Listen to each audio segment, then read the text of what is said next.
Alright, so a quick little update on the farm. I don't know if people like these videos or not, but just a little snapshot into the life of this Alaska farmer.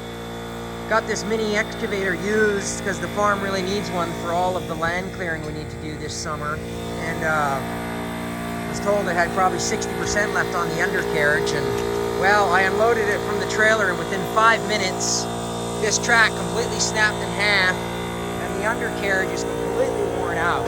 Garbage. It's my own fault for, buying it without knowing whether it was 10% or 60%. It's hard to tell because I'm not that experienced at gauging that sort of thing. But in any event, it's now going to be a $10,000 fix or something to get this thing running. We managed to get it up on the concrete at least and extract it from the mud using the Zoom boom. Thank God for that thing, because it's using the hydraulics on that. It's the only way to get equipment unstuck. So we got to get that thing fixed and order the parts for that.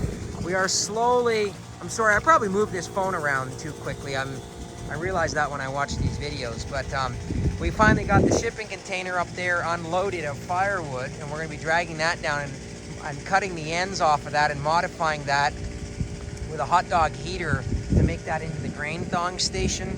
If you watch this channel, you'll know that last winter feeding spent grain was a total pain in my ass, because it took up the entire shop.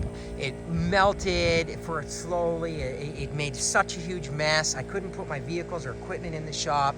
I'm not doing that again. So I've got some ideas on how to make a grain thawing station with a natural gas heater.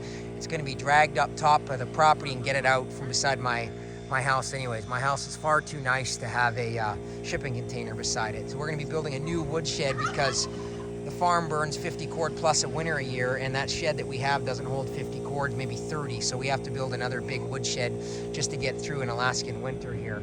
Both greenhouses are now complete, and we are starting to fill those with stepechkas, and we're going to be doing a very cool thing with cucumbers, which I'll show you, with cattle trellis. And the vegetable garden here is coming along. This is going to be an enormous amount of work to plant and maintain, but we should be able to grow just a gutload of food in this.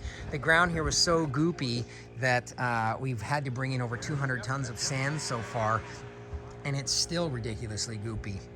In my mind, I imagined all of these beds being perfectly flat and level and looking like a postcard.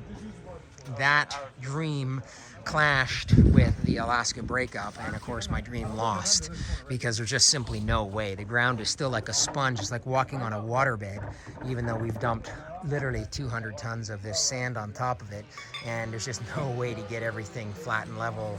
I'm just hoping things settle. Plus, when this thing is filled to the brim with thousands upon thousands of plants, obviously it's gonna look better. So we're gonna hopefully have that done by the end of the day, Monday. And then you can see up top there, you hear a chainsaw. I got a guy up there starting to clean up that mess. We're gonna start logging it pretty actively and pushing this farm along. So it's got a little bit of sunshine today, thankfully, and we're going to just keep moving, fixing, building, clearing land, planting crops, raising cattle, just doing all the things we're going to do here on this farm. All right, we're going to get back to work.